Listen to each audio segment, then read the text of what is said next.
On behalf of the management and staff, I, Saira Tungi, BMM Coordinator of Rizvi College of Arts, Science and Commerce, welcomes you all for the webinar on Surviving COVID-19 Future Perspectives.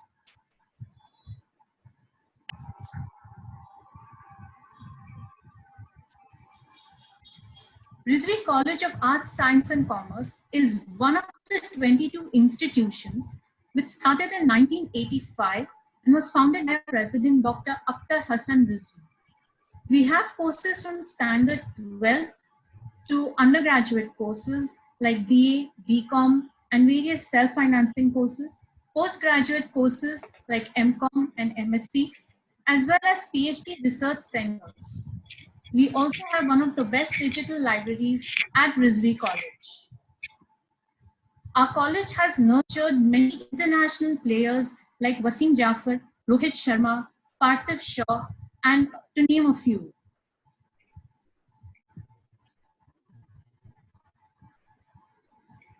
The greatest leader is not necessarily the one who does greatest things. He is the one that gets the people to do the greatest things. These words hold true for our director, Advocate Mrs. Rubina Akhtar Hassan Rizvi. She is the director of Rizvi Education Society and Rizvi Builders. She's an epitome of grace and leadership. I would now like to introduce the panelists to you for the evening. Our first speaker is Dr. Jyotishi. He's a professor at School of Development Azim Premji, Bangalore. He has also been associated with prestigious institutes like Ohio University, Christ College Academy, Economic School of Business, Amrita Vishwa Vidyapeeth, Bangalore, and Gujarat Institute of Development Research. Doctor has also collaborated in research projects supported by several organizations like World Bank International Water Management Institution, Australian Research Council, to name a few. We welcome you, sir, for the webinar for today evening. Thank you. Speaker is Dr.Abdul Samad Ansari. Doctor has pursued his MD Anesthesiology, FCGM, from Indian Society of Critical Care Medicine and DND in Critical Care. He has been serving as Director of Critical Care, Nanavati, Mumbai since 2016. We welcome you, sir, as a panelist. Our next speaker for the day is our very own Dr. Paul, sir. He has been teaching in the field of economics since 1986 and heading the economics department for many years. He is also in charge of principalship for the last 2 years at Rizvi College of Arts, Science and Commerce. Our fourth speaker and the moderator of the webinar is Dr. Thampi. Dr. Thampi is a senior management professional with over 3 decades of experience in diverse areas of project management, B2B marketing, customer relationship management, strategic consulting, software product lifecycle management, to name a few. He has been a former vice president at Oracle Financial Services Software Limited. He has been the former director at iFlex Solutions Limited, Citicorp Information Technology Industries Limited. And these are just a few highlights from his enriching and deep experience. We welcome you, sir, for the evening. Thank you, Saira. Visiting faculty too at the Wenger Institute of Management and NMIMS University, Mumbai. Thank you. Before we proceed ahead, there are a few instructions for our participants. One, kindly keep your video sharing off to ensure that the technical session moves on smoothly. It also saves bandwidth. All your questions and answers, your questions could be posted in the chat box once you've heard all the panelists. This is only to avoid any repetitive questions and give room for more productive discussion. Beginning with the webinar, we all are aware of coronavirus today, popularly known as COVID-19. It is something that we are living. It had begun in December 2019 in China, and it is only on 11th of March this year that it was declared a pandemic by the World Health Organization. These are some international statistics where we are highlighting some of the worst hit countries or the top worst hit countries in the world. As far as India and COVID-19 is concerned, these are some facts that are highly concerning. That in spite of a national lockdown, 55% of our economy was operational. And the biggest concern that we all face as an economy is unemployment. These are again some statistics as far as India is concerned, highlighting the top 6 states worst hit and highlighting the least hit states with 0 deaths. Bringing us to the crux of the webinar today is the impact of this pandemic. The impact is international, national, as well as city. All of these levels are interrelated and cannot be looked in isolation, be it the food insecurity that is now growing in our own country and state or in USA, be it the economic unrest or the sudden change in organizational policies that companies are being forced to adopt, be it in the education sector or the medical infrastructure problems we are now grappling with. I would now like to request Dr. Thampi, who's the moderator of our webinar, to take over the session. Thank you. Thank you, Zara. That was so nice of you to have such a graceful introduction and very liberal introduction of the panelists. Actually, I just want to advise the host, a few messages are flashing on the screen. 56 people have ended, see waiting room. Can we avoid that? I'll try. Hello? Continue. Yeah. With the Yes, sir. Yes, sir. Yes, sir. Yeah. If you can avoid that, it will be good. Yeah, it is distracting actually. 53 people are in the waiting room for this meeting. See waiting room. That's sort of a thing. Okay. Yeah, it is gone now. Thank you. Is it okay? Yeah, it's okay now. Thank you, Lord. Thanks okay, a lot. sir. Please go ahead. So good afternoon, all of you. And it's such a pleasure to come into this webinar. And thanks the Rizvi management and Dr. Paul to invite us to this webinar, which is a very relevant and which timely and appropriate thing to do as we are reeling under the pressure of this COVID-19, the demon called the COVID-19. As you know, as all of us know, the evolutionary arms race between the microbes and the human race has been there for quite some time. And even though we succeeded in removing many of the infectious microbes on the surface of the earth, the game is still continuing. And according to WHO, more than 1,500 new pathogens have been discovered since 1970.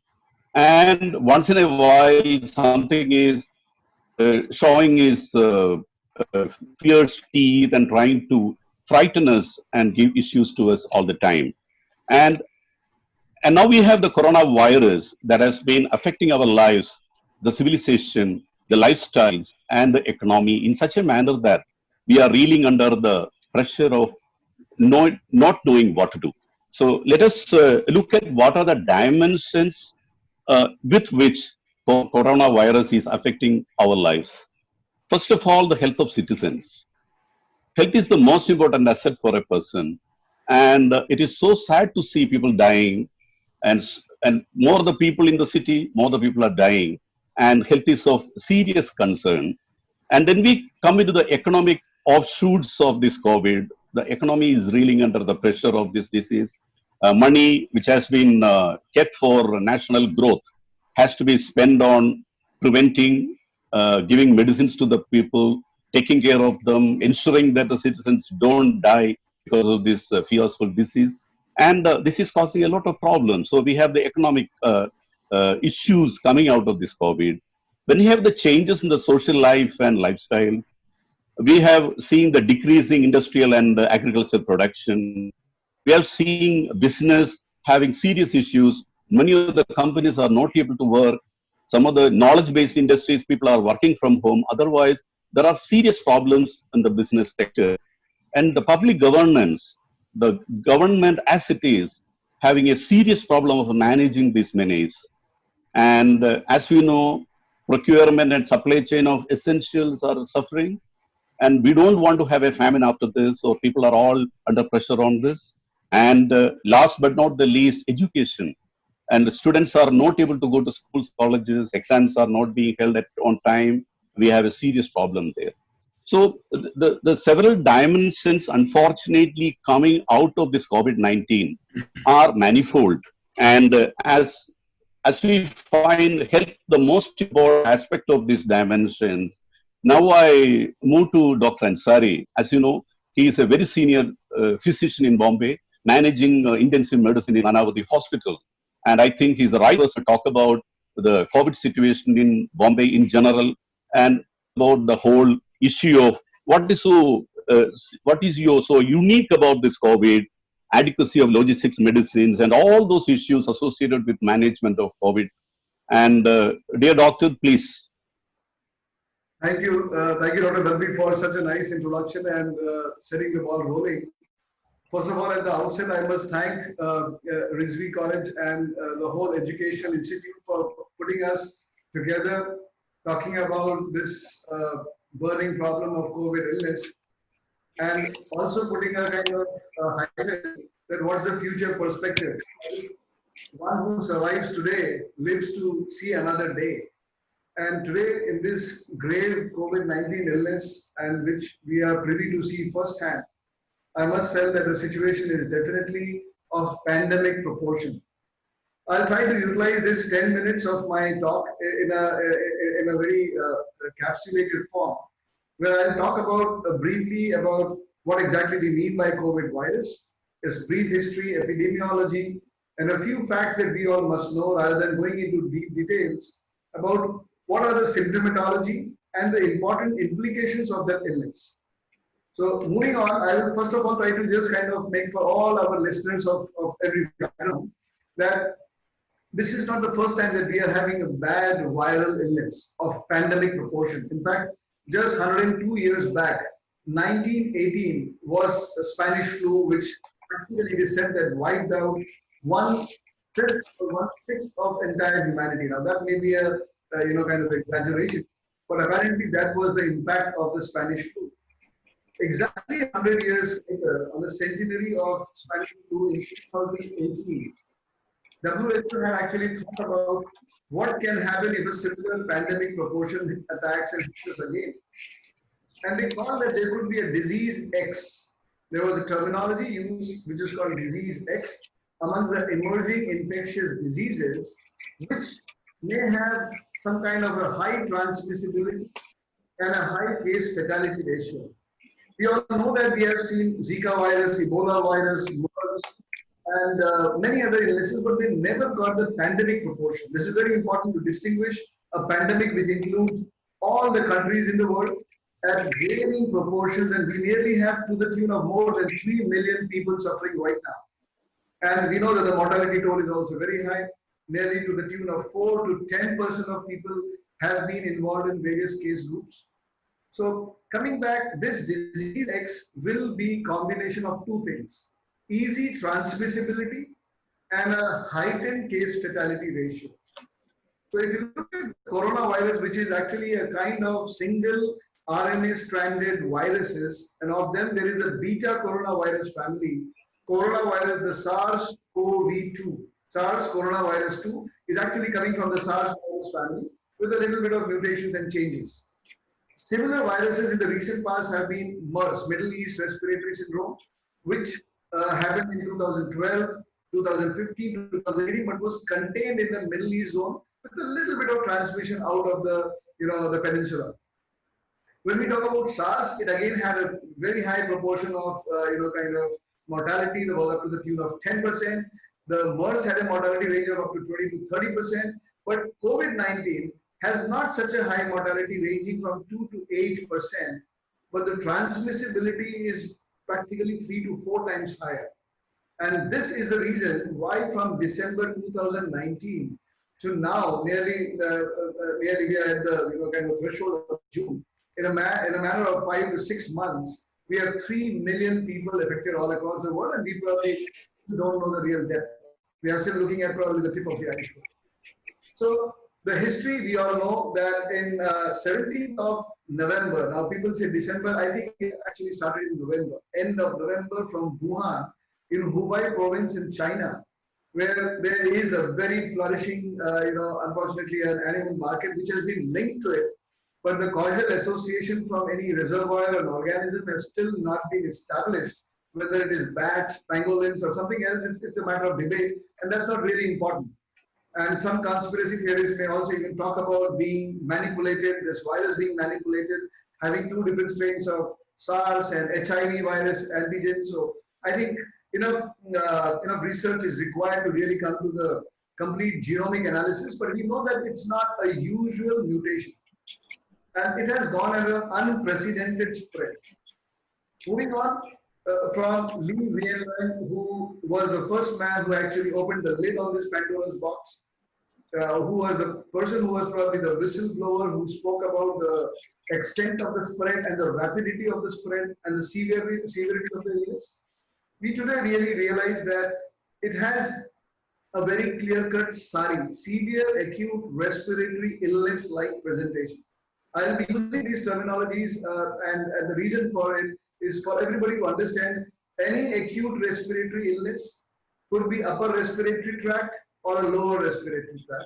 But when it becomes severe acute respiratory illness, it causes you to have breathing difficulty, cough, falling oxygen, and need for mechanical ventilator support. So a SARI is different than any usual flu, influenza, upper respiratory tract illness, which is not of a very major concern.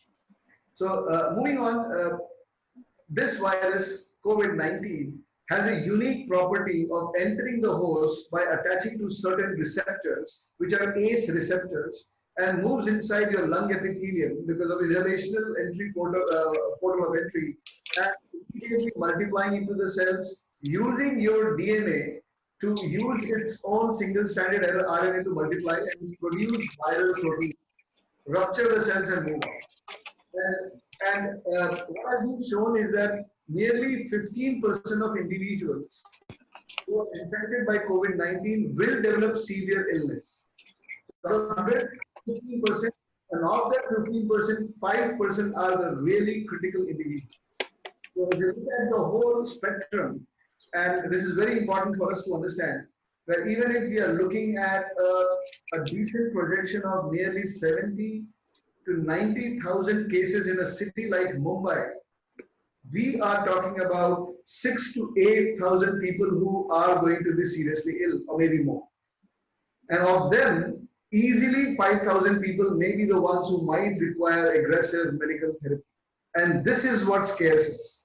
When we look at the WHO recommendations, we should be having one hospital bed every 550 citizens. This is one of the preamble of adequate health service penetration. And when we look at what we have in our country, and I don't want to really talk because these are all 2009 data about the urban development and the data collected, we have probably one bed for 3,000 citizens.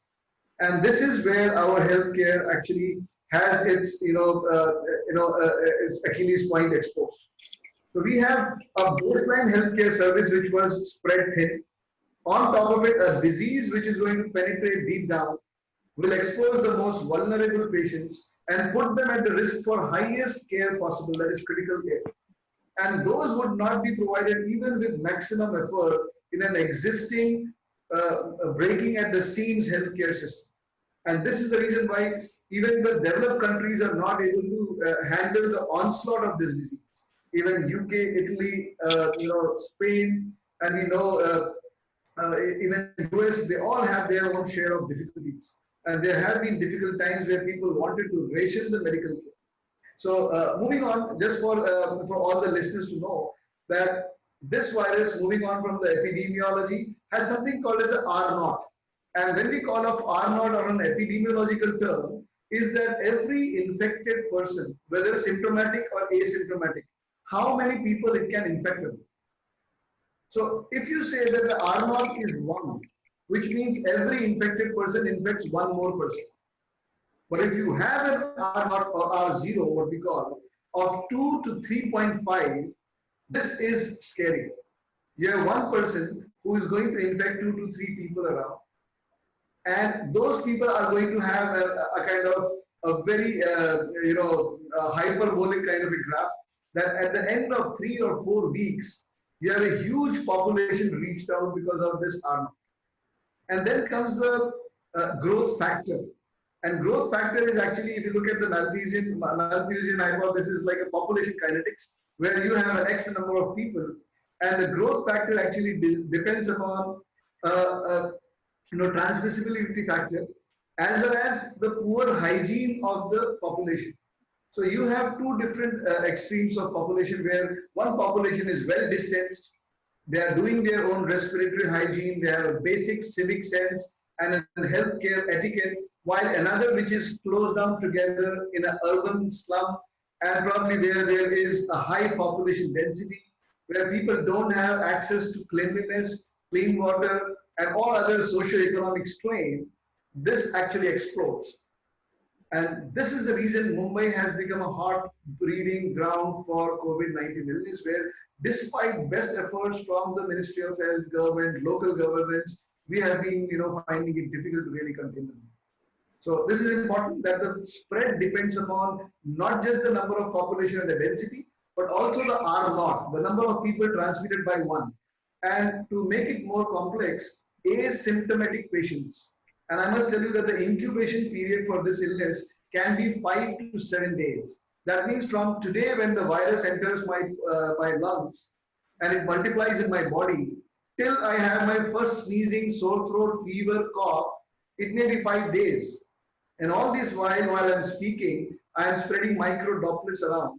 For all those people who are in a range of 3 to 4 feet with me, or staying in the same, cohorting with me, are actually catching the same infection. And this makes it so difficult. It's like a disease which is treading on its tiptoes, and it kind of hits you. So taking a cue towards the timing, I move on to the diagnostic. How do you diagnose when so many people are moving around? So the ideal way would be to start doing universal screening and universal testing. Unfortunately, the major bottleneck is the turnaround time of the test and the complexity of a nucleic acid amplification testing. This is not a usual blood test where you take a drop of blood and you check it out, voila, the result is there in 15 minutes and you can say that the patient has COVID illness. You need to take a properly collected sample of swab, throat or nasopharyngeal swab, has to be transported in an appropriate viral media, taken to the laboratory under certain conditions, and there it has to be taken into multiple steps with a primer, cleaning, and then finally at the end of, in the best case scenario, 4 or 8 hours down the line, you may get a particular result which shows that there is detection of the viral particle. Now, detection of viral particle has nothing to do with the symptom severity. You can have a very, very severe symptom with a positive RT-PCR and a person who is asymptomatic with also a positive RT-PCR. So to say that you can universally screen everyone doesn't mean that they are transmitting at the same rate, number one. Number three, of testing. In our country, we are doing probably 450 tests per million population. While if you compare it with Germany, which were able to control it the best, of South Korea, they were doing it to the tune of 15 to 25,000 tests per million population. And this is the way you can trace. You can know that who is positive, and amongst them who is symptomatic and asymptomatic, you separate them out.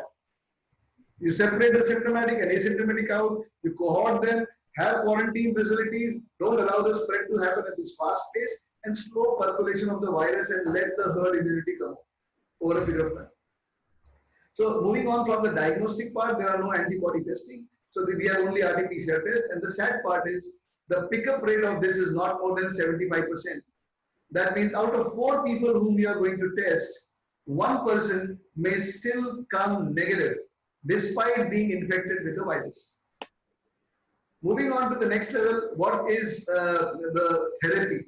So the treatment depends upon what extent of disease severity you present with. And this is our second weak point. We don't have appropriate ways of screening the patient except for having a thermometer gun, which we have with infrared thermometer gun doesn't tell you anything if I had a crocin 5 minutes back. If I have my crocin and the temperature brought down, I can be moving around in the whole community with mild fever and malaise, spreading it across. Even though I'm supposed to have an R naught, but a person who is moving the whole city will not have an R naught of 2, will have an R naught of 20. And hence comes the importance of so-called lockdown. So when we look at the whole scenario, this disease is really complex, has been baffling epidemiologists and scientists alike.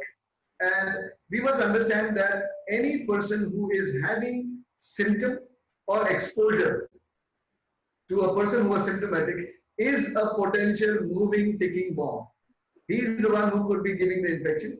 At the same time, limiting them in a box is not going to help you, because after 14 days also when he comes out, he can still be infected.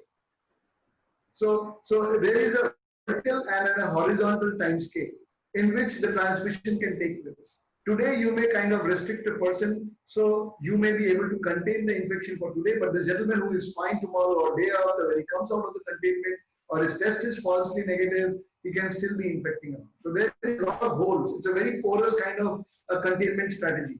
Moving on, the therapy is only supportive. And this is another painful part.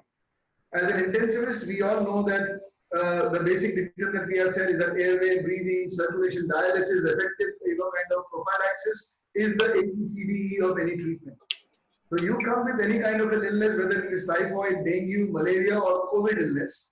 If you have a breathing difficulty, if you are obtunded, you are drowsy, your blood pressure is low, and your body is turning cold, your urine output is low, the treatment strategy remains same.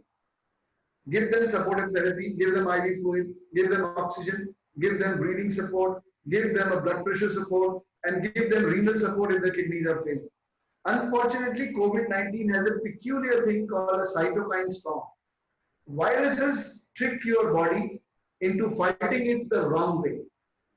So to give you an example, if you have seen a young child, a newborn child has fever which goes up to 104, 105 degrees, while an elderly man doesn't get a fever when he is sick. In fact, his body turns cold, which means your bodily response, virus-host interaction, is the most important determinant of the outcome. So I'll emphasize that by saying that there is a vulnerable population. Dr. Thampi, if you can please give me a cue if I'm exceeding my time. No, you can continue, sir. You are the core, the anchor of this entire webinar. Please go ahead for another 5 minutes. No issue. Thank you. So coming back, when I say that the virus-host interaction determines the outcome, and this is the reason where on a simplified scale, age and comorbidity has the highest outcome changer. So if you have more than 65 years of age, your immunity is bound to be on the weaker side. If you have comorbidities like diabetes, hypertension, underlying ischemic heart disease, some plasty, or you have a transplant, you are pregnant, or you have some immune problem, or you are on steroids for some reason, you have COPD, then you are a vulnerable individual. So you won't be able to mount the same response to contain the viral illness. And this is the reason this vulnerable population lands up on more aggressive support, and they are the ones who are unlikely to come out of invasive critical care support, as compared to the young guy who has a trauma, who goes on a ventilator, stays there for 1 month, still comes out. A head injury, a pancreatitis, and pneumonia in a young individual would have an entirely different outcome. And I don't know whether you have seen in H1N1 pneumonia, which nobody is scared of anymore as we used to be in the beginning, is because we have realized that it is happening to younger population more often. While a COVID illness is happening to both young and the elderly are getting the stick, where they land up with all breathing difficulty, they don't get oxygen in time, they are not realized, and everybody feels that they are not moved out of the house. How did they get it? And the commonest reason is a person caregiver who is coming at home, their own family members, and our general Indian reality of staying very close. We don't have a great average area per person is hardly anything in a city like Mumbai or even in the city. In fact, Mumbai has 10 times higher population density than Manhattan. And you can just imagine, if New York was living under pressure because of so much of illness, with so much of hygiene, where we stand? We just don't have any chance to stand. And we are still doing well. I would only underline that fact. And finally, moving out to the last point where we talk about the ways to go ahead and how can we retain. So I think contact tracing, active surveillance of cases by the epidemiological cells. Only closure of the building doesn't make any sense. You need to move to the next level. You close the building, contain them, and then actively trace the one who has sent them over there and pick them out. Take them into designated areas and have stepped up treatment facilities where right from having plain sleeping beds to a little oxygen support and monitoring to advanced kind of critical care, they should be provided to all, health for all, with the appropriate tele-triaging. That means you need to triage your patients, how sick they are on a real time basis. That is, today if you are fine, but tomorrow you are breathless, you move to a different facility. And this should be a seamless transfer. And this is where your all intelligence and your probably logistic supports, understanding the software mechanics, having an active dashboard where the doctors, engineers, and solution makers come together to really develop a real-time tracker for every individual who is sick and has to be dispatched appropriate service and to be rescued. So with this, I'll just end up that no specific medication, advanced critical care, vaccines are in the pipeline. I think hopefully by the year end, we may be having a viable vaccine option. Till such time, there is no magic bullet. Enough literature is moving around. I think we need to go ahead with common sense and aggressive supportive therapy for the time. Thank you. Thank you, Dr. Hey, Dr. Sir, it was such an insightful, eloquent, extempore, intense expression or dissertation of the entire medical factors around the COVID-19. I have never ever heard such a intense conversation, and that was fantastic. Thank you so much, Dr. Ansari. I will come back to you because we will have more questions and more issues to deal with, and we will definitely get back to you very soon. Now, now let us move to Dr. Amalendu Jyotishi about the economic issues that has been erupted up because of all this, what is happening because of the COVID-19 in the global scenario as well as in the Indian scenario. Because we have a lot of fallouts actually, and it can be on the macro level, global, micro level, global, macro level India, micro level India. Dr. Jyotishi, please, it will be very interesting to hear you out on the economic onslaught of what is called the COVID-19 imbroglio. Dr. Jyotishi, please. Thank you, Dr. Thampi. In fact, I would also like to take this opportunity to thank Rizvi College for inviting me to speak about this topic. And Dr. Saira Tumbi for a very generous introduction of me. I think it was, I feel kind of short of word because it was such a eloquent discussion by Dr. Ansari, who vividly explained us in a nutshell, in such a short time about the health dimension of the COVID-19 situation. Coming to the economic side of it, I think as Dr. Thampi introduced it, it has been very complex. In fact, we all are experiencing it in our life in some or other ways. And if I have to kind of historically look at it, I think as Dr. Ansari said, that we had the experience of the Spanish flu at some point of time about a century ago. Almost a century or 90 years ago, we had as an economic catastrophe, we had this what you call the Great Depression.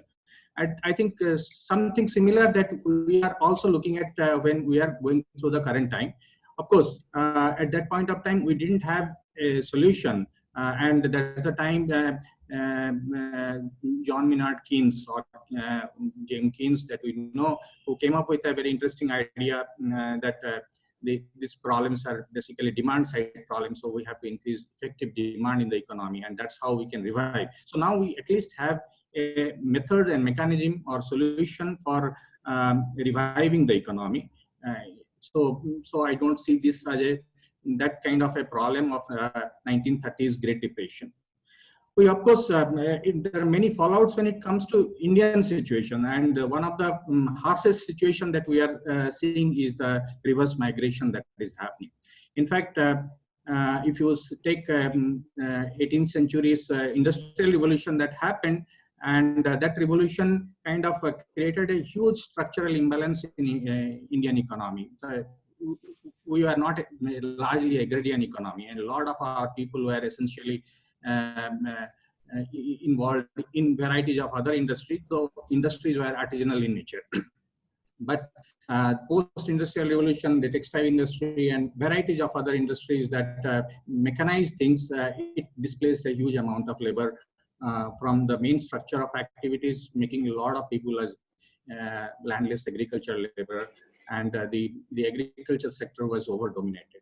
But if you see with the growth of urbanization and cities, there has been some kind of adjustment that was happening. This pandemic has kind of exposed us back again to the huge amount of reverse migration issue, which may lead to different other kinds of economic eventuality.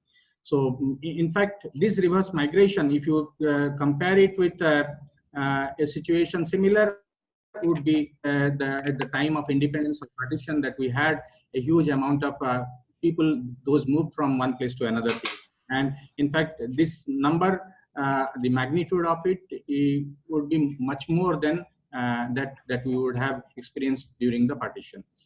So in Indian context, particularly, it has exposed us to many realities, basically many vulnerabilities. So the biggest of this, obviously, I would say, is the labor and the reverse migration issue. I'm not going to touch upon the issues relating to our healthcare preparedness, facilities, the governance structure, which how effective it is to kind of address a pandemic situation like this, where the density of population is so high, that already Dr. Ansari had kind of very nicely explained about it. So what it is leading us to? One is obviously because of the lockdown, varieties of services are being affected. Some sectors are very drastically, blatantly affected. We all know that these sectors basically fall into the hospitality sector, the tourism sector. These sectors are out of business. Apart from that, you are also seeing transportation sector, real estate sector. These are the sectors which are being badly affected. But in an informal, semi-organized system also, you find that there are many professions which may not be getting the right kind of support. A small vendor or a small micro entrepreneur who has been depending on certain kind of businesses, a cobbler, a shoe repairer, or some other kind of repair, and those kind of shops or small businesses, those who are running street vendors, they are not able to find enough business for them. And this set of people who were not seemingly so vulnerable at some point of time in a normal time are getting into a vulnerable situation to an extent that they are going through a state of hunger. And those who are casual laborer, in fact, are dependent on many of these businesses, like working in the restaurant sector, working in the real estate sector, and the construction work. Those set of people, already we are seeing the kind of cross migration that is happening. So what it is taking us to? It is taking us to a kind of a situation where the interdependency, this supply chain linkages, the social linkages associated with that, all those things are kind of breaking down. And we are not in a position to rethink how to remodel the businesses in a way that both sides, the laborers who are living these occupations, or those who are out of these occupations, how to engage them. The other side, the businesses, how would they run without these laborers being there? So we are in a kind of a catch situation, and we have not even properly thought about how to reorganize the economy in a way that we can revive ourselves. And of course, there are certain kind of ways that we can work around it. I'm not sure if should I speak about it right now, or Dr. Thampi, you want to come back to me after some time, then I can discuss about it. Yeah, or if sure. I can speak about The current issues you can talk now, Dr. Jyotishi. You can talk about the current issues. We will talk about the coexistence strategy later on. Okay. So I think these are the basic points that I would kind of raise here. And the last but not the least important point is that when we get into a crisis like this, the world economy, globally it happens, is that we kind of swing between open economy and closed economy, and a situation like this make the economy more closed. And historically, our economic analysis of over a period of time have been suggesting that a closed economy is not a solution for neither for the growth of the economy nor for the distribution of the benefit of the growth of the economy. Given that the nature of this pandemic is such that and the international travels, the movement of goods and services between the countries are facing tremendous challenges, and economies are looking towards or looking into their own capabilities to how to produce, how to consume. So we are moving in a direction of more and more closed scenario now. And given that it is becoming more closed, what kind of implications it would have in terms of efficiency, in terms of distribution, would be a big challenge to look forward to. So not necessarily look forward to see how it is going to affect us. So with that, I will stop here for the moment, and then I'll come back after a few minutes again to discuss about what are the way forward that we can rework on this.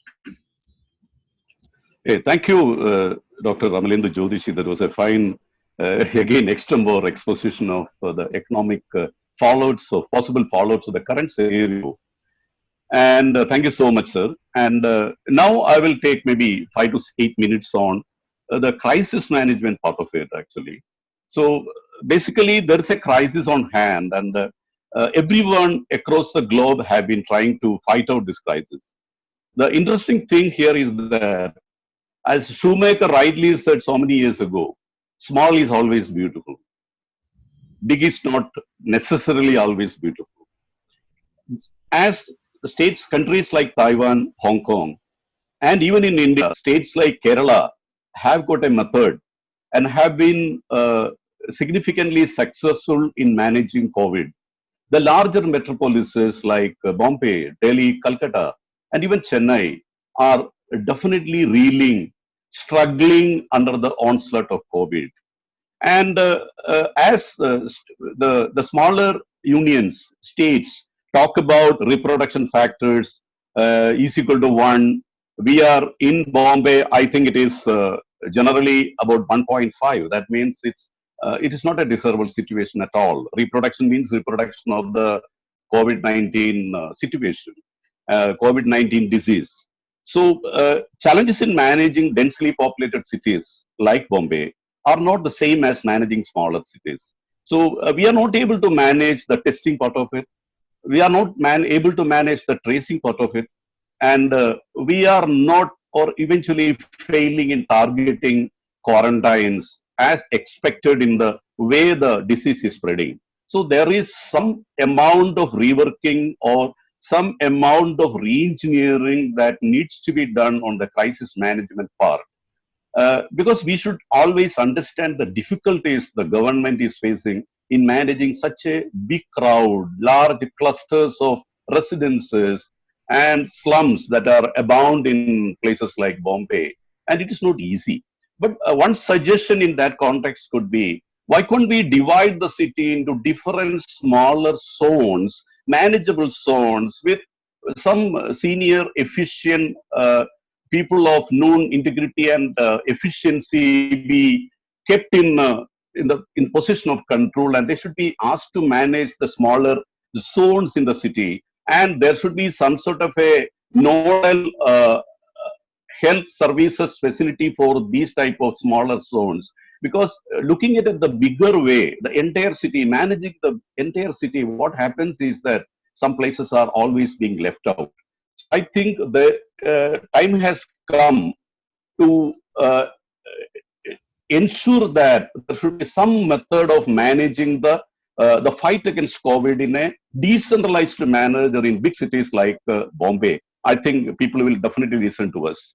And I think there is also there is a need for people to enforce wearing of masks.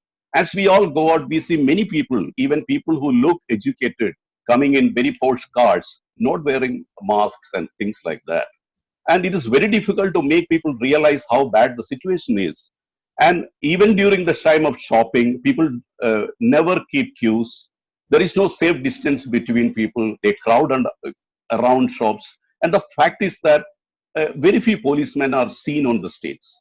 I think I'm not essentially saying that Kerala model will work in Maharashtra, but I would say that we may have to enforce more policemen on the roads. They have to enforce that citizens are abiding by the code of conduct which is required to fight this menace in times of lockdown. If we are not able to manage or contain the disease the way we want to in times of lockdown, how the hell we are going to manage it when norms are getting relaxed? And because one more thing is that, uh, uh, definitely we cannot depend on the government totally. There has to be a lot of self-help groups. I think we should, the younger generation that are around here, political parties and social leaders should encourage youngsters to form self-help groups, volunteer groups. We can definitely start maybe sort of feeding the people who do not have food. As we know, quite a number of Mumbaites they get their daily earnings to live. And in these times of lockout, how are they getting fed? How their children are being fed properly? So there can be an effort to arrange for a decentralized, what they call feeding centers, so that people who are not able to live their daily lives, manage their food, should be able to be fed appropriately. And I would suggest that these self-help groups may need funding, and there should be enough people, and even corporates can help fund these self-help groups who can do all these help to the society at large. And another thing that is being that may go out of control will be the supply chain, the procurement and supply chains of essential things that we are needed on a daily basis.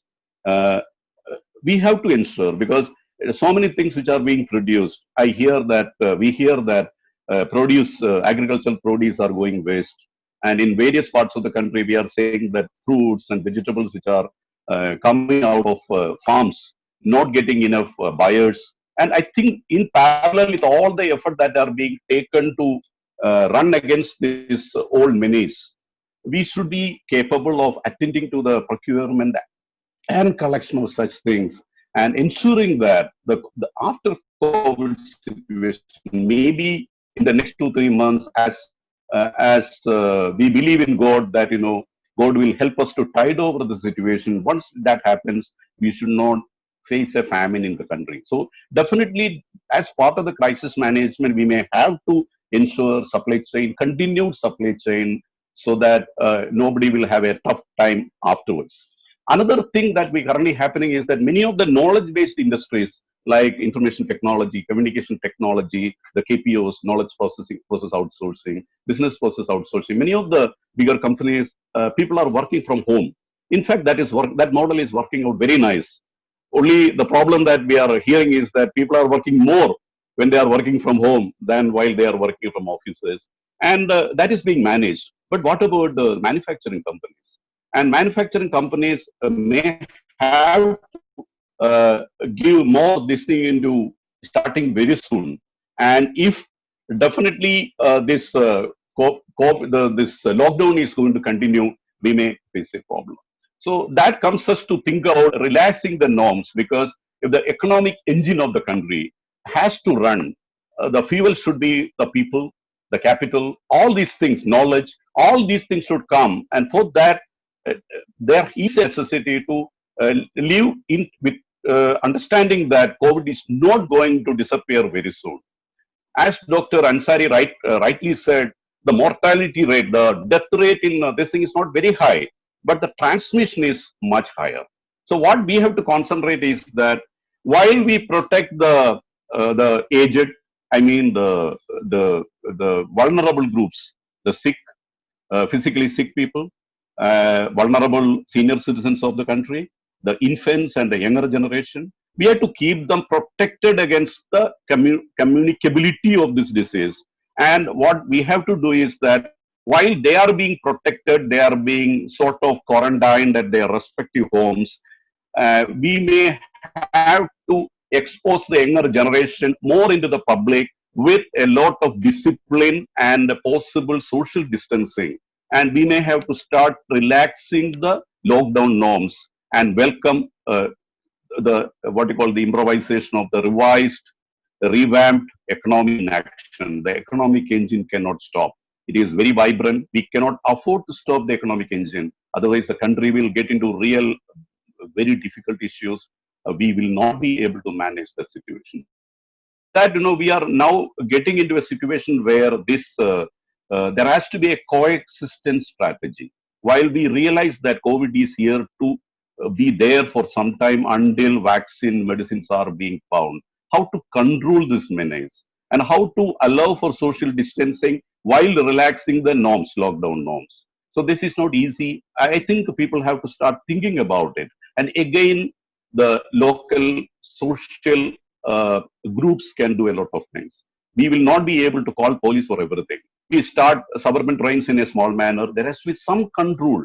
And similarly, business houses, government offices should have split timings. They should work at different times in a small way so that all the people will not travel in public transport at the same time, so that we can reduce the density of people traveling in the public transport as we relax the norms. Because I feel personally that we may have to relax the norms, otherwise the economic slum will be too difficult to revive, too difficult to revamp. So let us think about that thing. And coming at this point in time, we have not left out, but it is important now to consider about the field of education. We have two aspects in the education. The current situation where how are we going to manage the educational system? That is a lifeline, because India is a knowledge country.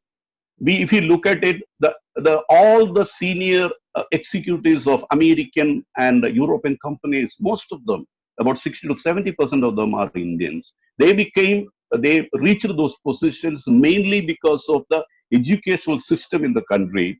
And while accepting the magnificence, the benevolence, the importance of the educational system in the country, we cannot stop education from moving on. In that context, we have options like e-learning, distance learning, lot of things are there. For discussing more on that, we have a very seasoned educationist. We have Dr. Paul, and he will touch upon the current situation where we are managing the lockdown, how we are managing, and the manageability of the educational system, and also while we relax the norms, how the educational system can be managed while accepting students into classrooms, a mixed, a hybrid system of e-learning as well as classroom learning, how we can manage. He has been the principal in charge of Rizvi College for the last 2.5 years, and he's the right person to talk about it. Sir, Dr. Paul, will you please touch upon the education system, how we are able to manage that, and how we will manage post-relaxation? Sir, please. Thank you so much, Dr. Thampi. Respected President, Rizvi Education Society, Dr. Akhtar Rizvi. Advocate Mrs. Rubina Akhtar Rizvi, the Director of Rizvi Education Society. Dr. Abdul Samad Ansari, Dr. Prasannavadann Thampi, Professor Amalendu Jyotishi, principals, professors, teachers, friends, and students. I, on behalf of the management, staff, and students, extend a warm greetings to you. And I thank the distinguished speakers for sparing their precious time with us. I'm going to speak today about how to sustain the education in the post-COVID pandemic. The distinguished speakers highlighted various aspects on issues related on this, but I will be speaking few minutes about the impact of COVID-19 pandemic on educational sector and its future perspective. The Indian education sector is purely focused on teaching. It's more teaching-centric than learning. Classroom teachings are the major source of input for students of India. COVID-19 pandemic has posed a serious challenge before the education system. It has forced the universities across India and the globe to suspend the physical classrooms and shift on the online classes. As we know, the 21st century learner is exposed to innovative technology in the form of various platforms. In India, most marginalized children who rely on school for their education, health, safety, and nutrition. While faculty grapples with the new ways of managing this sudden transition to online education, students are left clinging onto their mobile phones and the computer screens. In a country like India, we don't have enough teachers or easy access to good institutions. We should therefore adopt focused, systematic, programmed of using power of technology to enable the learning. We need teachers to make students think. They must be mentors and gurus, not someone standing in a classroom and lecturing students and take notes. One study shows that India has about 1 billion mobile phones connections. But do you know, out of this, 87% of the connections are prepaid. In the rural areas like Maharashtra, Rajasthan, Uttar Pradesh, although 90% of the families are using the mobiles, 40% to 60% of them are regular phones without internet access. Only 36% of India's population has access to the internet.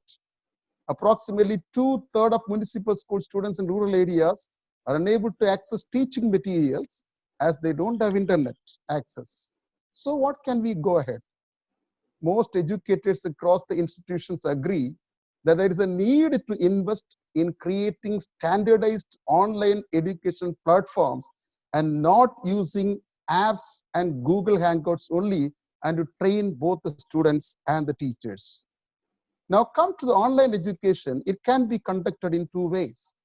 One is through the recorded classes that can be opened out to public as referred to MOOCs or the massive open online courses. The second is on via live on online classes. But for that, we need the institutions require high-speed internet and educational platforms.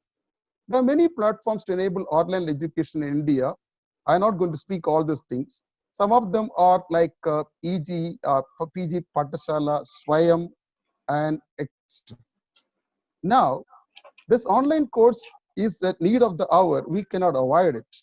It has got advantages as well as disadvantages. When you talk about the advantages for the teachers and the students, for the teachers, it allows innovative methods of teaching with the help of technology and online tools. And the online education allows the teachers reaching out to a large number of students across the geographies. But the disadvantage of the teacher is there is a little consensus on how students can be evaluated in a fair manner. There is an inability to have a face-to-face connect. I repeat, there's an inability to have a face-to-face connect with the students and facilitate free conversation, discussions, and mentoring. Coming to the students, the online education is advantageous because the ability to earn using different online tools and methods. But disadvantage is lack of free-flowing conversations, as I told you, debates and discussions and going on. Plus, recently I got a video, one of the doctors said, when the teacher was taking online class, the parent came and commented on that. And the doctor was telling, please don't comment, we are all new. The teachers are yet to be equipped with a new system of education. So studying while living at home with the family and other distraction is also a disadvantage for online education for students. The biggest negative idea of shifting courses online has been the absence of face-to-face contact with the students, as I told you. The main issue with the online teaching is that students from the remote village have slow and patchy internet access. What will they do? So the next is reinvent the teaching methods. To me, we should start with a hybrid model of teaching. What is hybrid? Partly online and partly offline. Those students who have high internet connectivity should be made to sit at home and to be asked to learn through the online. Teachers should be given frequent training to use online education. The curriculum for the professional courses like engineering, architecture should be project-based. An institute should be used. There are many online platforms, but only one online platform should be used by institutions so that there will be a uniform way of teaching and assessment. Each student should have a headphone so that distraction can be avoided. Poor and marginalized students should be provided the free computers with the internet free connectivity in rural areas. Banks should provide easy loans to buy the computers and mobiles. The government may not be able to help all the needy students. Therefore, corporates, as Dr. Thampi rightly said, the self-help groups, well-wishers and affluent society people should come forward and help the poor and marginalized students by providing them computers and Android phones.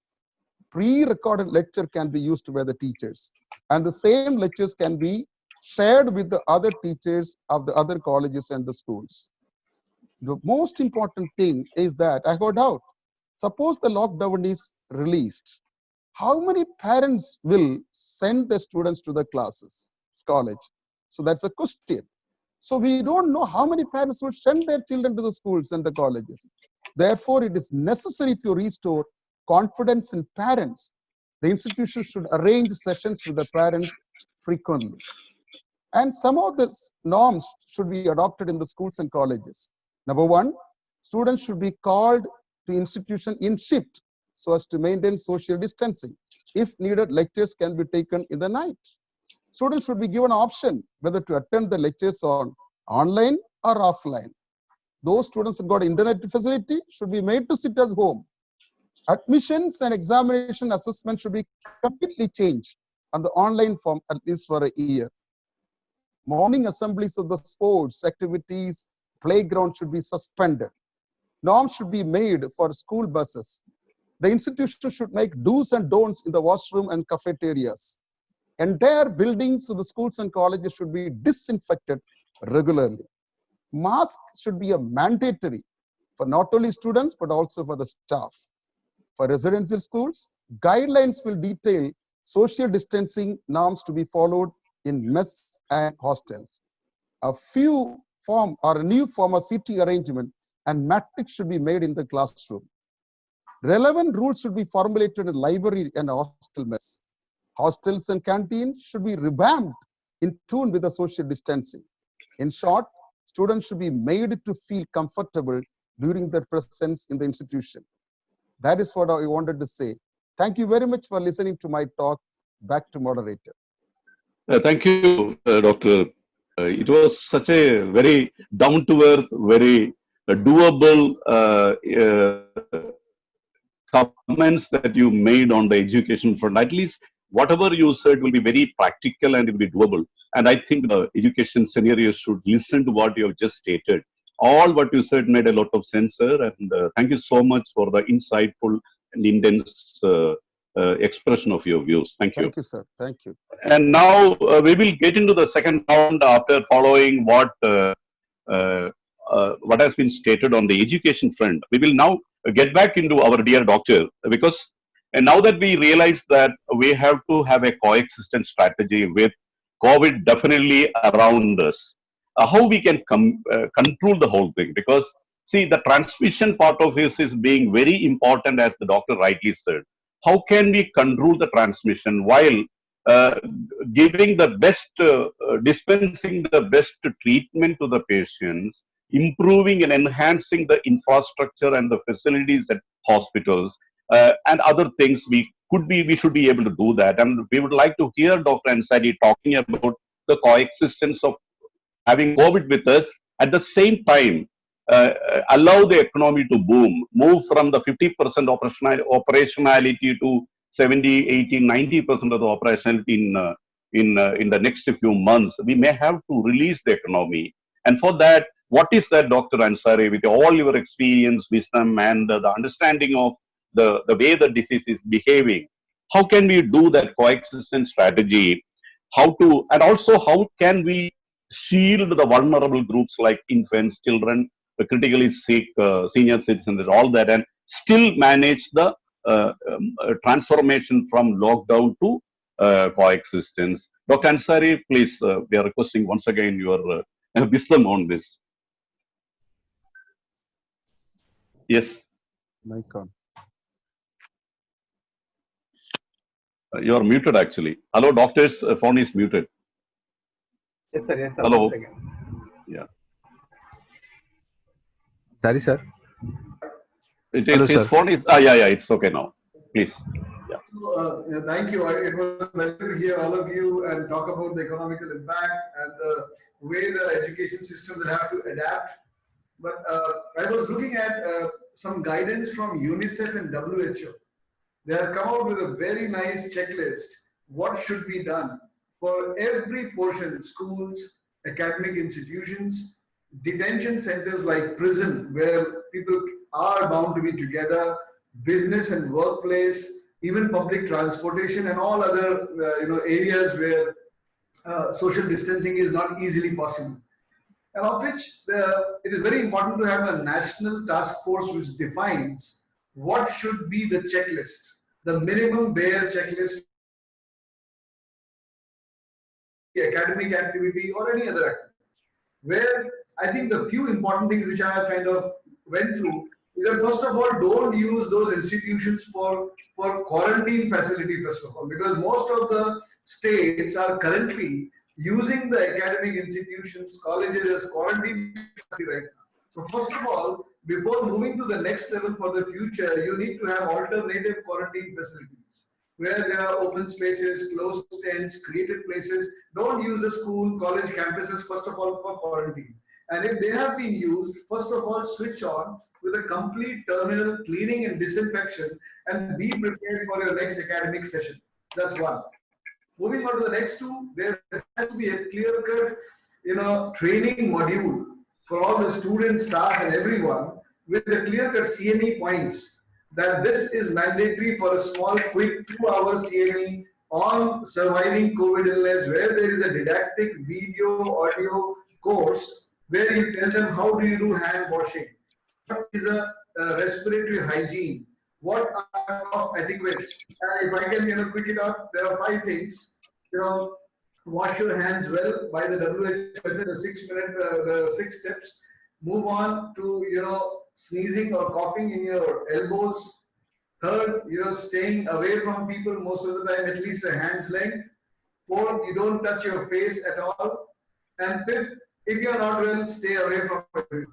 So this is something which is a 5-step, as a kind of shibboleth or a checklist, which everyone has to, kind of comply. There is zero, kind of non-compliance in that. Number 2, you need to have surface cleaning module. Now, this is very, very important. All the housekeeping people and staff need to be trained that every 2 hours, surface cleaning with disinfectants have to be done. This is another change that has to happen. So classroom, if they are having offline classrooms, the cleaning and the changes of the surface have to take place. Every day in the morning, afternoon and night, there is a cleaning protocol with bactericidal and aerocidal agents, which will take care. The, what is called the sanitization of the touch points like knobs, computer points, chairs, desks, blackboards, and everything should be taken care of.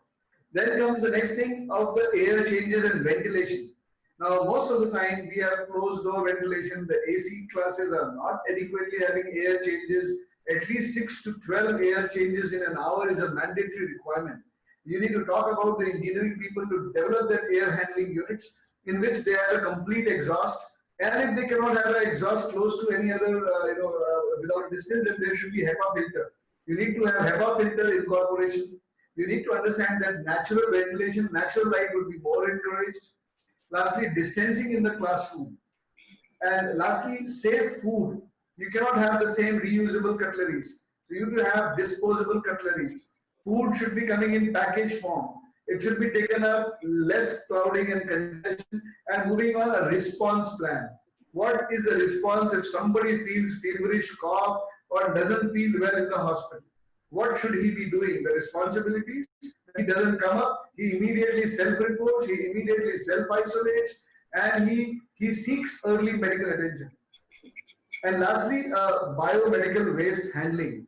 All the tissue paper, the hand run, the sanitizer, where will they go? They cannot be creating a kind of trash, and they have to be, employed in a very stately, representative manner. So these are just a few points which I want to put it, and this would be required for even businesses, offices, and all other centers. And our hospitals are running on that. So that universal screening of every person who is coming in the campus may not be feasible. Because as I told you right in the beginning, we are doing it for our hospitals. Every staff, every person who comes to the institutional crisis has to mandatorily self-report about any travel history, about any fever, and they are given a green band if they are found to have the cleanliness and the clearance to enter. And if they have anything doubtful, they have an orange band and they go to the sickness reporting center. So that is another way of checking out the compliance.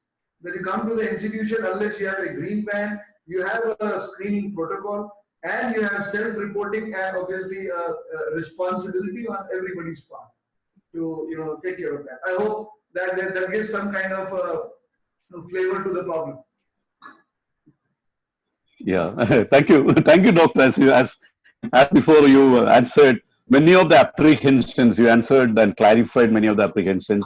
Because going forward, as we have this hybrid model of online and digital, as well as relaxing the lock-in norms or lockdown norms, we may have to practice all these healthy habits. Thank you so much, Dr. Ansari. Once again, I'm sure that the maximum number of questions will be addressed to you, and you cannot go away now. But we will wait for the other things to complete and the roundtable also to complete, and then once the respondents, the audience will start asking questions, there will definitely be a lot of questions for you. Thank you so much, Dr. Ansari. That was so nice of you. Thank you. And now we get into the economic situation. As we now move from, as we said earlier, the 50% operationality to 70-80%, may not be 90% operationality, from the situation of locked in, lockdown, whatever. So I would like to ask Dr. Jyotishi as to how we can expect the economy to rebound, and also how we can convert the situation of a crisis. As we have seen in the past, every recession, every what you call difficulties in the economic scenario have also opened up opportunities for the future. And that is the second point I would like Dr. Jyotish to attend to. And the third point would be, what is your recommendation on the funding aspect, capital generation part of it? Because as we move from the lock-in to a situation of slowly relaxing the norms, definitely there will be a bit of spending necessary to bring the things back to normalcy. And please touch upon these points. Yeah, that's a very good kind of landing point, Dr. Thampi. As you know that the situation, like in 1930s, the Great Depression that happened, what a lot of economies, they didn't know about how to go about it. They pumped in a lot of money into the economy, basically what we call the printing of money, and that led to a situation like hyperinflation. And because the producers were not ready to produce, because the main reason was that there was a lack of effective demand. And this is exactly similar kind of situation that we have, because there has been huge income loss for many set of people, entrepreneurs, for businesses, for workers, or employed, those who are working in different different kind of occupations, because of close down, shutdown, and lockdown. Their income loss has been tremendous. So how to revive their income so that they can get effective, they can start demanding things, and once demand starts, then the supply would start responding to it. And that is exactly was the Keynesian suggestions to the revive the economy. And who will demand more? Basically, if you give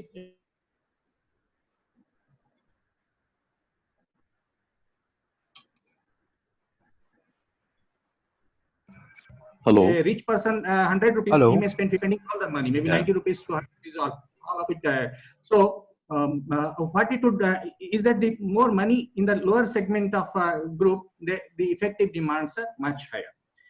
So coming to the second point, then how will go about doing it? So how do we increase the effective demand? I think the current situation of the economy are much better connected, and particularly economy like India, which has a kind of a good social security system through the NREGA type of program, where people do some kind of work, and exactly that was the prescription when Keynes said that dig the hole and fill it. It need not necessarily be productive work, but it has to be work so that somebody gets income out of that work, and with that they start demanding goods and services, and which revives the economy.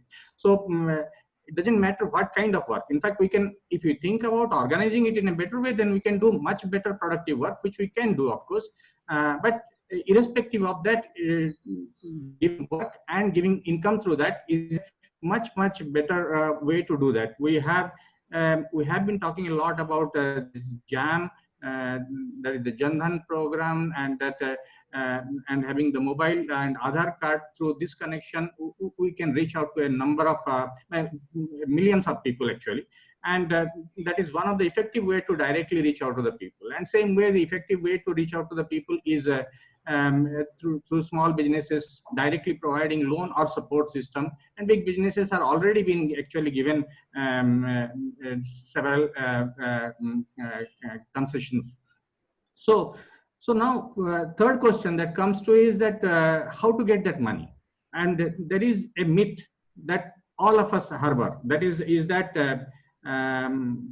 how to generate money and how to give money, who gives that money. And secondly, the other question that goes around is that how that it is the taxpayers' money that goes into it. So we should collect a lot of taxes, and with that actually we spend. Actually, both are myth in the sense that's not how the economy works. The economy works first with spending, and then some part of that spending is collected through the taxes. And who creates that money? Any sovereign state who has the rights to print currency or have their own currencies and have not surrendered to anybody. India can create its own rupee. And how it can be created? We don't have to physically print currency nowadays. It can be all through a kind of a computer stroke, what Benny Bernard said once. It is just a computer stroke. So Reserve Bank of India debits to ICICI Bank, then ICICI Bank it is credited. So that is the way.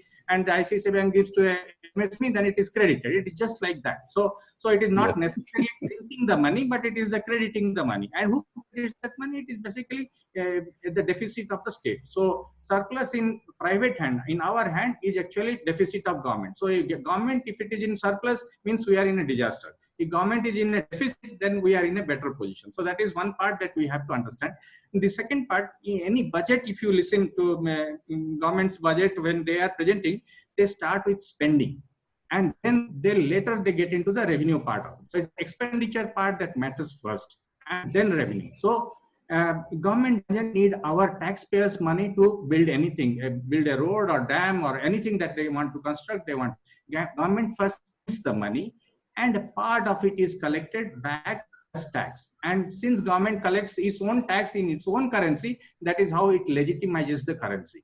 And that is one way of legitimizing the currency actually, and that builds trust in the currency. So we don't have to actually, governments have infinite power to spend as much of money they wish to spend. If they want to spend 50% of the GDP, they can do that. 10% of the GDP, they can do that. 20 lakh crore rupees or 50 lakh crore rupees, they can do that.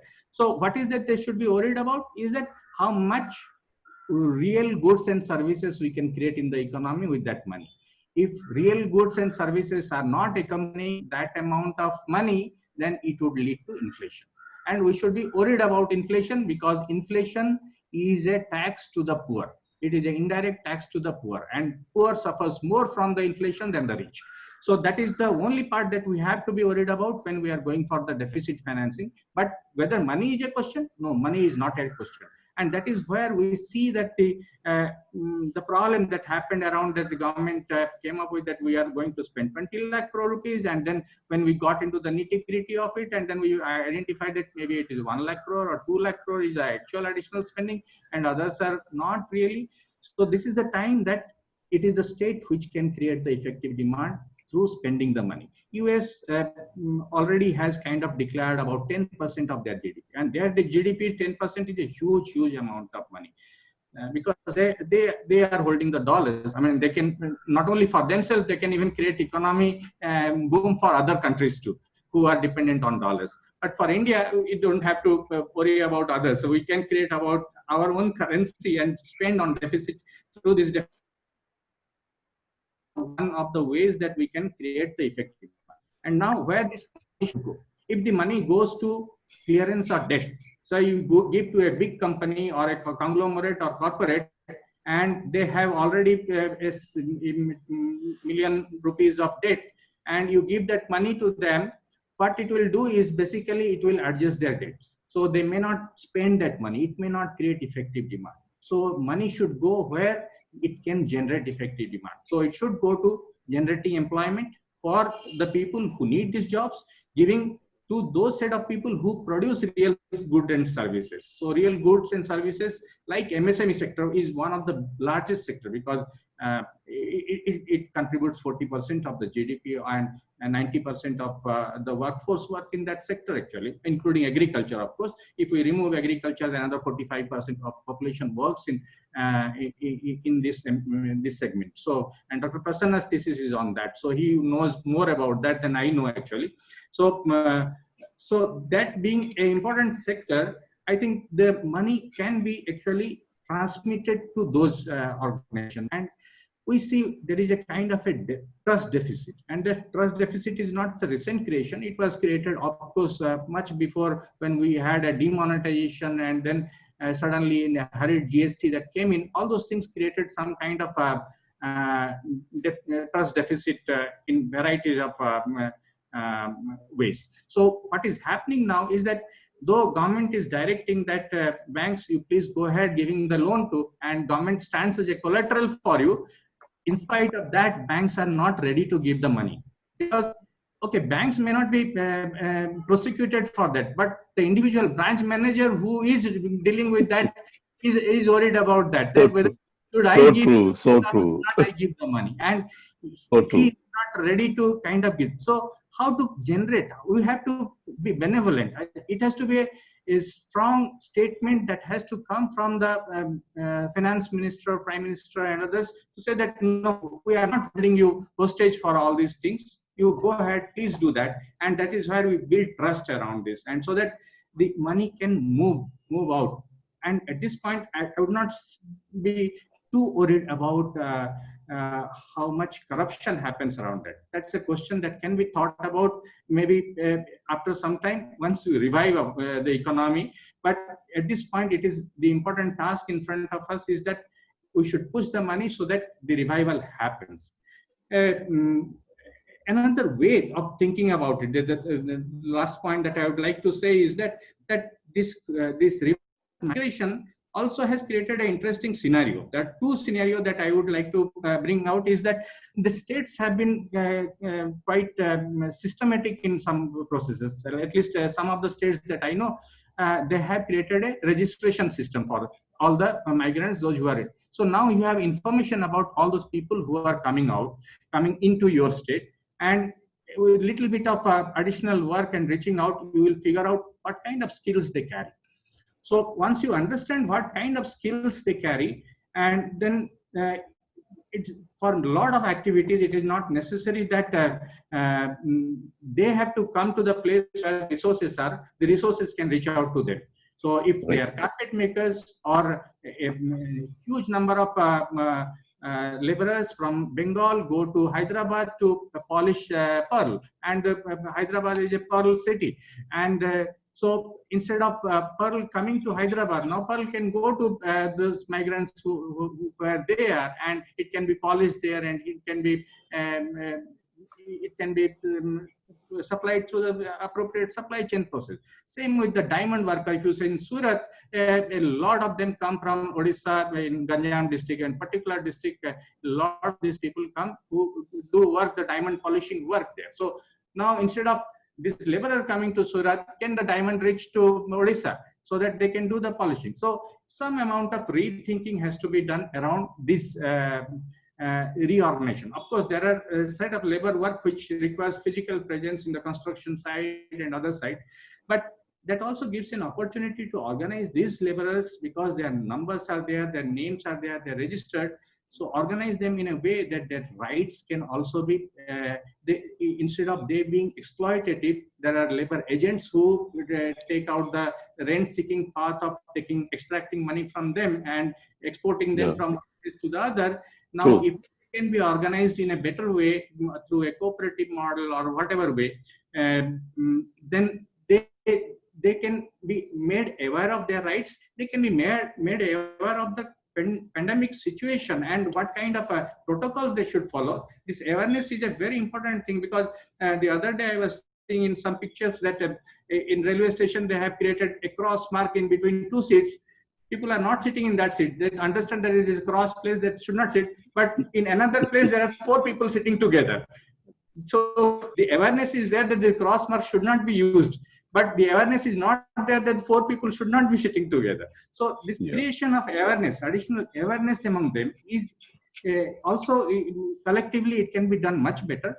They can be made aware of their rights and they can get better return out of whatever activity there. It is not the business who doesn't want to pay them. They want to pay them, and these guys would also be well paid.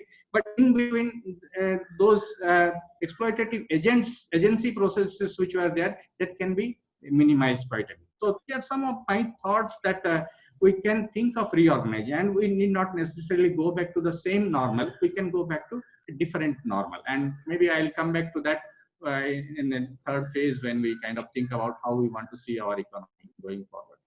Yeah. Hey, that was brilliant, Dr. Jyotishi.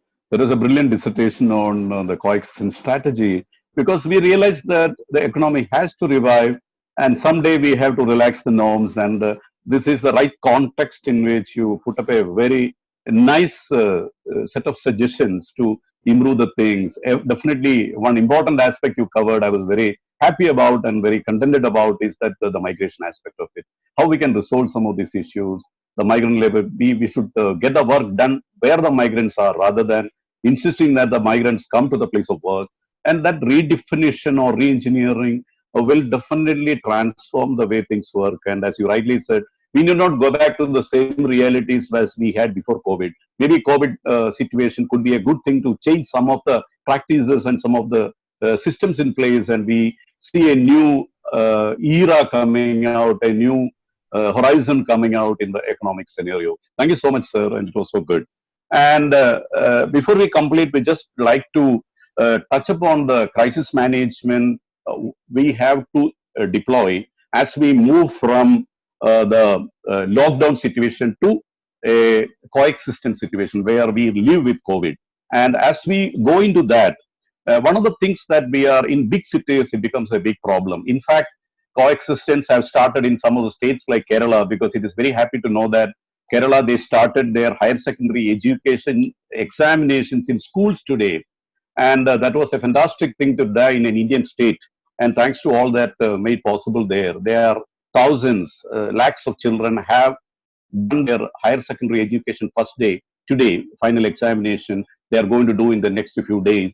And that is something very heartening to see that in our country, things are slowly turning to normalcy, and we expect, even in the big metropolis, because of the ways we can manage the transition, as we slowly relax the lock-in norms or lockdown norms, we have to be very sensitive to the people's realities. How are we going to do it?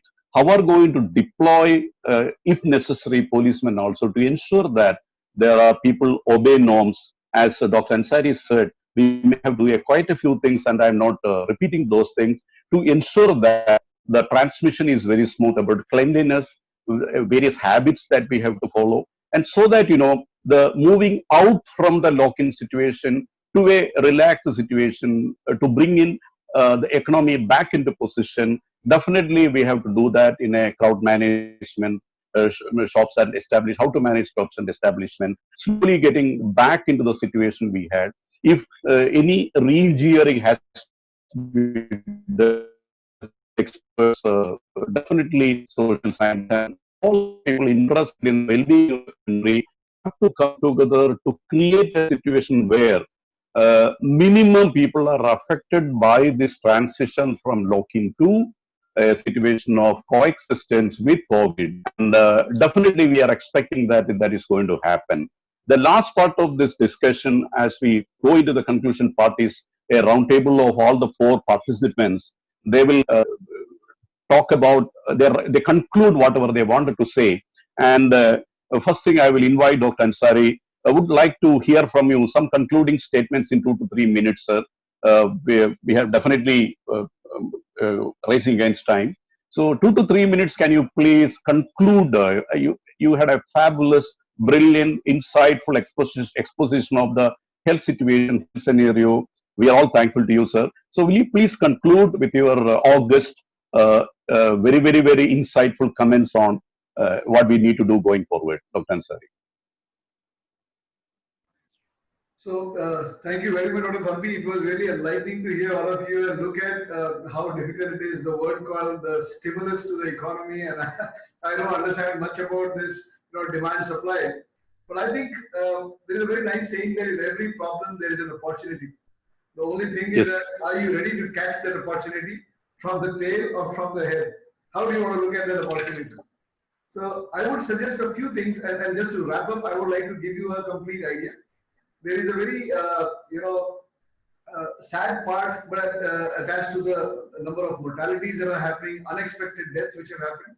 But I must tell you, at Nanavati Super Speciality Hospital, in the last 2.5 months that we have been fighting, it's right from 24th of March that we started our first COVID patient. And we have been able to, just to kind of give some heartening facts, we have seen 616 patients so far, of which there were 490 proven COVID positives. And the good part is 377 have recovered out of it, which means we have 76% people who have recovered, and the remaining people are still with us, are in various stages of recovery. And we had only 20 deaths. Only 20 deaths. Fantastic. Fantastic. Fantastic, sir.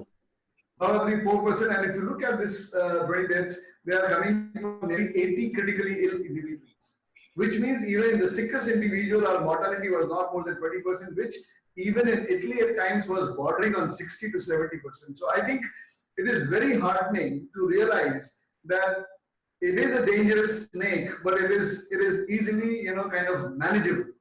If you know the rules of the game, you understand what you need to do, and then you can turn around and actually you can do this, the Indian snake trick, actually you can contain this as a kind of a problem and a solution. And I think the solution which I want you all economists to think about is there is enough demand for hand sanitizers, various sanitizing solutions, PPE, personal protective equipment, the N95 mask, various sanitization healthcare solutions, which in India we can produce and sell it out to the rest of the world.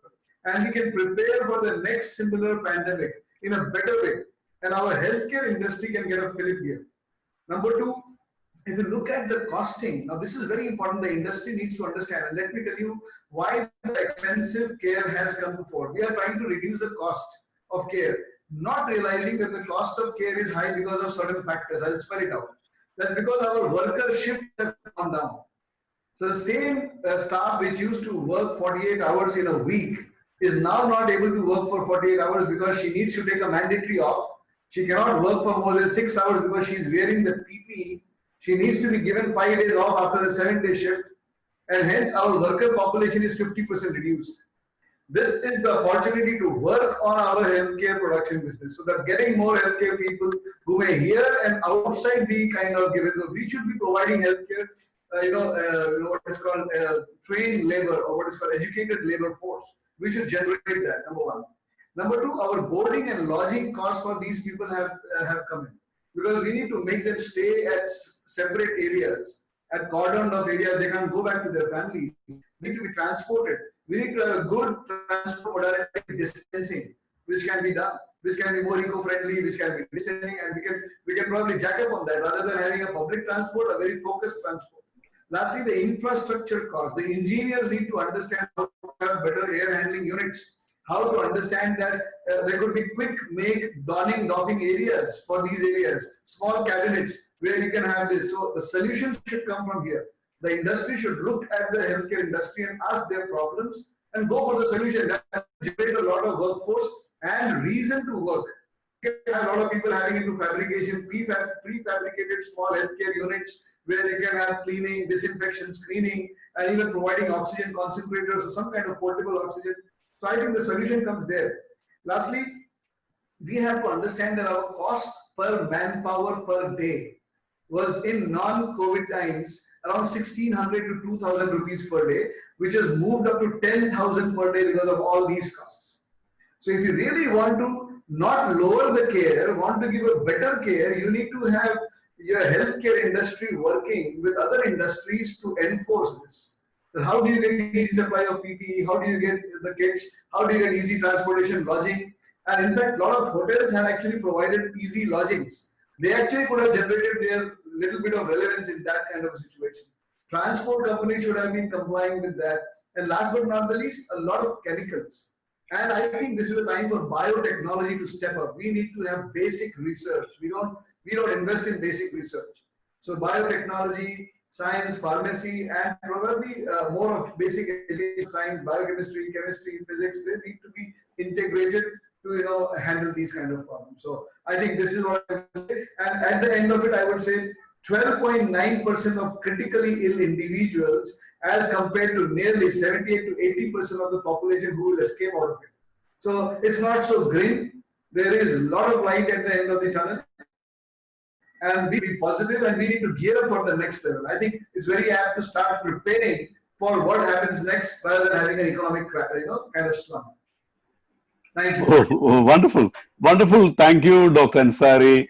As I see you so passionately, so insightfully doing the dissertation, I am seeing you as a representative of the thousands of health workers around the globe, not only in Nanavati, all in India, in all the country, in the states of the country, and all in other countries across the globe. I think I will take a moment to pay obeisance to you and the entire thousands of doctors and sisters and other medical workers who are doing incomparable, inimitable service at this moment of COVID-19 trouble. And I don't know how to thank you all, sir. And really, you represent them. And on behalf of the entire participants of this webinar, I pay my obeisance, sir. Great, actually, great going. And may the Almighty provide you all the courage and the encouragement to the motivation to go forward and do a lot of service to the patients and to the society at large. Thank you, Dr. Ansari. That was wonderful working with you in this webinar. And coming to Dr. Jyotishi, sir, maybe you can take 2 to 3 minutes and try to conclude your stream of thoughts. It was wonderful hearing you. So please take 2 to 3 minutes to conclude your speech and your views on how to manage this whole COVID situation. Thank you. Mike. Yeah, Amalendu is, please unmute him, yeah. Hello? Please unmute Amalendu, sir. Hello, Saira? Okay. Hello, So yeah, you are unmuted. So, yeah, thank you so much. And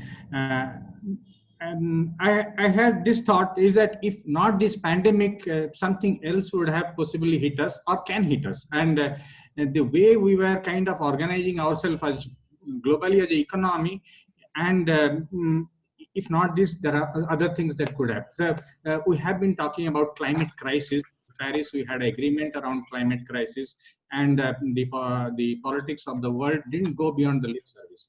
It could have been a water crisis, it could be a drought, it could be even now locusts have come into as insects that may eat into your food security. So if not this, something or other. So do we want to go back to the same normal again after this?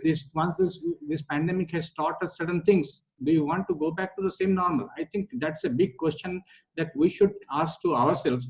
And what good it has done? It has created huge, densely populated cities, polluted cities with huge amount of water crisis, urban planning was a catastrophe, if not anything good. And it has also, in Indian situation, it has created globally. In fact, we can say that the amount of inequality that we are seeing is kind of staggering. Apart from inequality, unequal opportunities also we have seen, and in India particularly, we also have seen the way that we have been creating the othering system. And this othering system that we can see is that how we treat migrant labor versus how somebody who is stuck outside somewhere in some other country when we try to bring them inside. How we position people in terms of what they are, what background they come in, and based on that we decide that the othering happens. So do we want to go back to the same kind of economy? I would say perhaps not.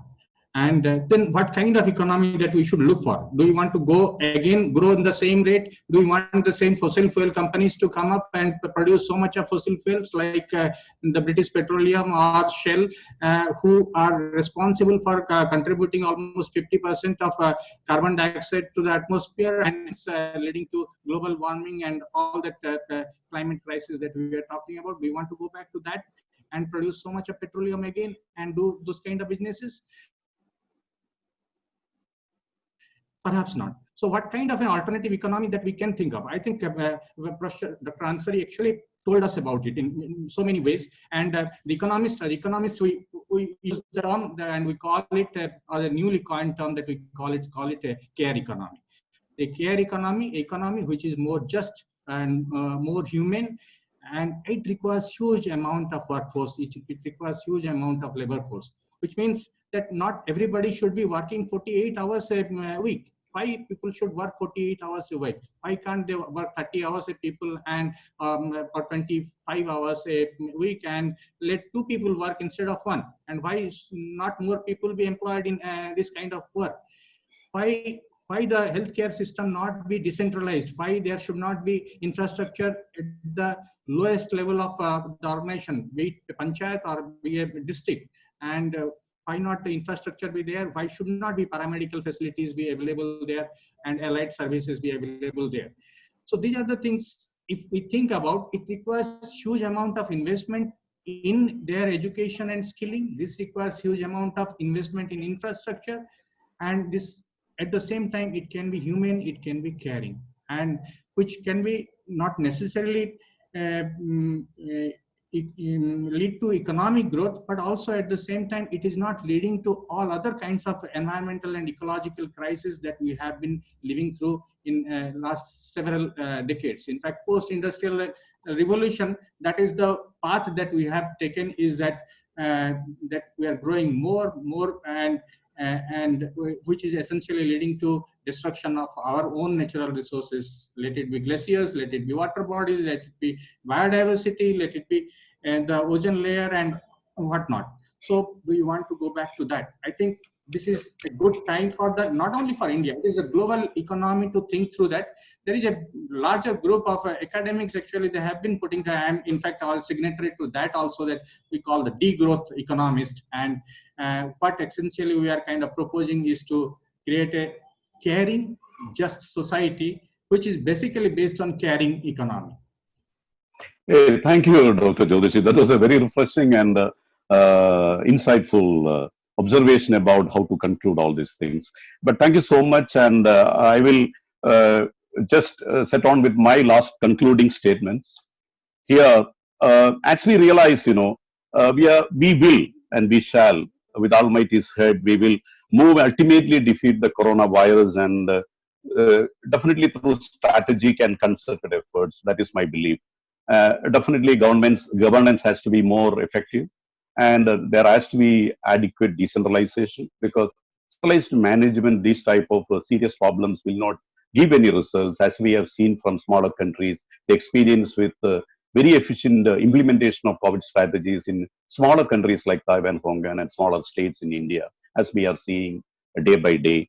And we also need to do some re-engineering, as most speakers said here, is that, why are we not looking at rural sourcing? Because many of the corporates that we have are again and again coming into the cities, and cities like Bombay are actually struggling to breathe. And this is not a great situation when we know that COVID is not the last uh, disease that is going to hit the earth.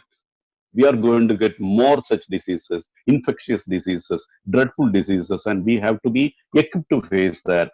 And we should allow our cities to breathe properly, reduce pollution. And I would suggest that many of the corporates, business houses, and even schools, leading schools, should move into rural facilities, at least at the outskirts of the cities, at least, so that we will allow the core city to breathe properly. And the rural sourcing strategy should be avoided, and that will definitely reduce the city-borne migration, which is causing a lot of issues in cities like Bombay, the big metropolis like Bombay. And in times of COVID-like diseases, we find it very difficult to manage as compared to smaller cities. And one thing what we have to look at it is many a times, we do last minute and ad hoc measures to tide over situations, and I don't think that is should be the case. We should have a long-term focus. Now that we are trying to clear up this problem and ensure that vaccines and medicines are created, and with the help of doctors like Ansari and his fabulous teams, and with the economists around the country like Jyotishi, and teachers like Dr. Paul, and we will be definitely able to create a situation better than what we are currently having. And there has to be a long-term focus. And it is interesting to find that antibiotics are losing their punch as new strains of infections are getting resistant to multi-drug treatment. So we are finding such situations where even the biomedical researchers are not able to what I call rise up with the times. And with each uh, outbreak of COVID-like global infections, pandemics, people are getting panic, and we are trying to resolve the time issues for the time being, and lay back after that with inaction. So I think that should be stopped, and we should have a long-term focus, and things have to work out in such a way that we work towards a long-term policy in fighting infections like COVID, whether it is created by governments, countries, or it is created automatically. Whatever it is, we are not here to debate upon that, but whatever is the reason, there has to be a long-term policy to WHO and other organizations have to do something in the direction. And I believe that the world has a scientific brilliance to improve global biosecurity. And we will be able to control the coronavirus through better information sharing, improved biomedical technologies, and above all, a long-term focus. And as we have, the sages have stated, let the untruths be cleared by truths, and the darkness be cleared by the light, and death may cleared by the elixir of life. Asadoma sadgamaya, tamasoma jyotirgamaya, mrityorma amridam gamaya. Thank you, guys. It was such a very exhilarating, enjoyable experience to be in this webinar, and thanks a lot for all the people who made it possible. Thanks once again. And I'm handing over to the anchor to continue the discussion. Please continue the discussion with the participants.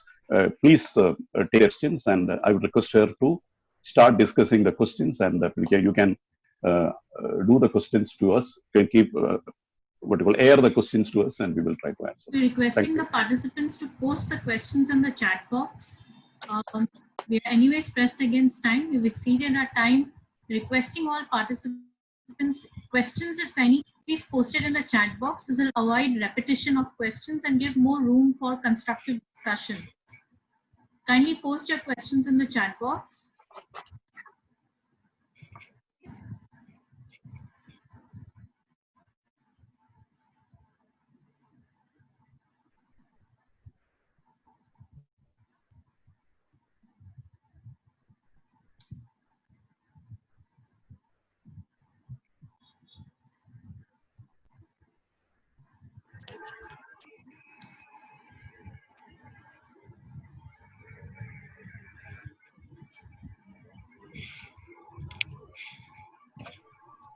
Yes, Nasir Abdul Razak Mistri. Is there any question? Yes, sir. Hello. Hello. Yes, sir. Yes, sir. You can ask here, Yes, sir. sir. Yeah. Sir, I had one question that we are seeing that there are devices we see in hospitals and the malls and the places where people go. So there respectable person, responsible person takes the device and sees if you have fever or not. So is there like can we see like some device in future or something that can detect the COVID-19 directly, not the fever, because the fever is after the 15 days of the transmission of COVID-19. So can we like see something like that? Do you have any information? Yeah, Can I you? think this question is for Dr. Ansari. I think Yes, so. sir. Okay, sir. Thank you, Dr. thank you. Ansari, please, please.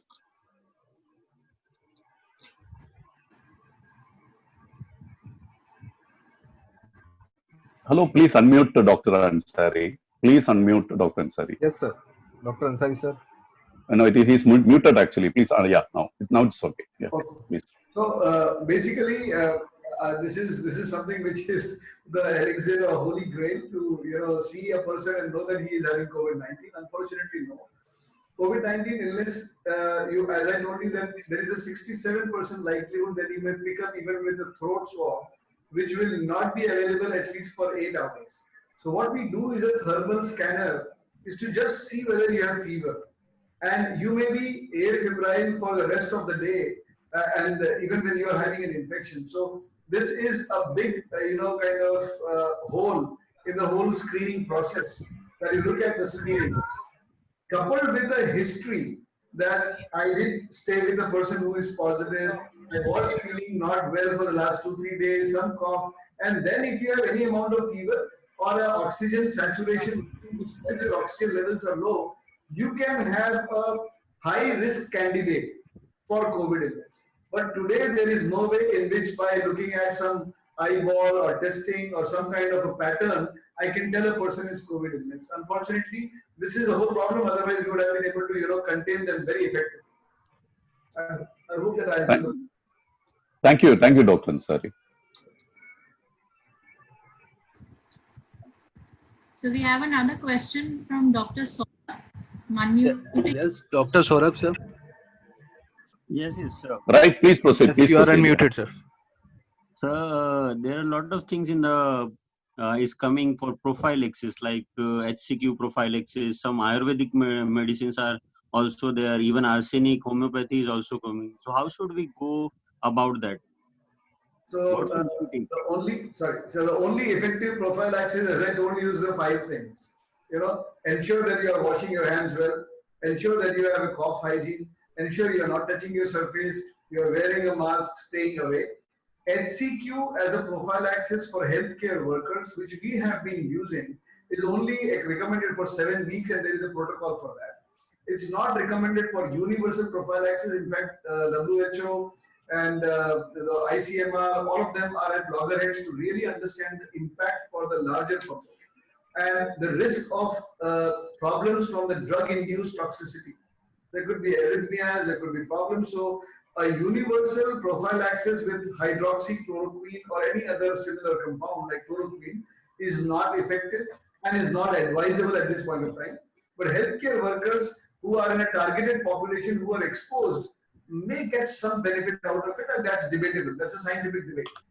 Moving on to Ayurvedic drugs and a lot of other things, I think what is commonsensical can be a good way to boost your immunity.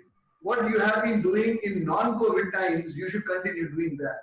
So having some warm water instead of cold water, iced water makes some sense. Having tulsi water, if you are doing that before, or some herbal water that you always used to do, or some chyawanprash, or whatever you have been doing as a practice of causing your good health continues the same way, except those 5 things. That is, having a shared AC, poor ventilation, sitting with people, not having good contact hygiene of the surrounding areas. Those are the ones you need to change as a behavior. And the only single thing which can be beneficial as a prophylaxis, if you ask me, is avoiding contact from fomites. Fomites are surfaces from where the virus or the droplets transmit. So it could be even a surface of a laptop which you have used and another guy came and he just sneezed on the keyboard and moved away. Now the whole thing over there is in a shared laptop or a shared healthcare or a working atmosphere, a cleaning and then neutralizing the virus particles which may last for 4 hours to up to 4 days depending upon the surface is the only prophylaxis.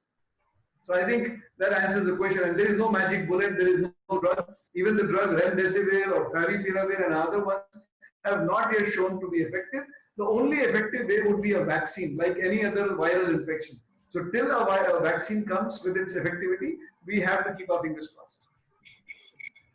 Thank you. Thank you, Doctor. We have another question. The person managed. We have another question from Dr. Syed, but he doesn't seem to be connected on the audio. Okay, you can raise the question. He isn't connected. If it is in the chat box, you can raise it. No, he's not responding to the chat either. Okay. Questions from the participants, you either raise your hand or kindly post it in the chat box. It avoids repetition. I think no more question.